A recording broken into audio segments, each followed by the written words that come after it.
असंच बोलता बोलता मी आहोंना म्हणले की खूप दिवस झाले आपण लॉंग ड्राईव्हला गेलो नाही, तर आहो म्हणले की चल. आणि पिल्लू इथं बघा मला कसं म्हणतोय की मागं बस बस. तर आहोंना म्हणले की बाईकवरती जाऊ फिरायला, कारण बाईकवरती फिरायची मज्जाच वेगळी असते. त्यासोबत बाहेरचं व्ह्यू बघायला भेटतं आणि मस्त आपण एन्जॉय करतो. त्यानंतर मला हे हार्ट शेपमध्ये बलून्स दिसले रेड कलरचे, जे की इतके छान दिसत होते ना. त्यानंतर आम्ही मस्त लांबपर्यंत फिरायला गेलो होतो. जास्त काही लांब गेलो नव्हतो, कारण अंधार पण खूप जास्त झाला होता आणि मस्त अर्धा तास आम्ही बाईकवरतीच फिरत होतो. आणि पिल्लू इथं बघा कॅमेरा बघून कसा हाय करतोय.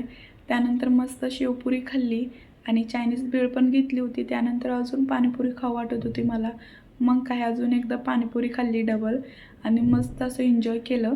त्यानंतर घरी गेलो आणि ह्यांची नाटकं बघा कशी चालू आहेत. मी जातो असं म्हणत होते ह्यांनी, पण बुगू काय जाऊन देत नव्हता. घरी येताना मस्त दूध, कोथिंबीर आणि केळी घेतली. चला बाय.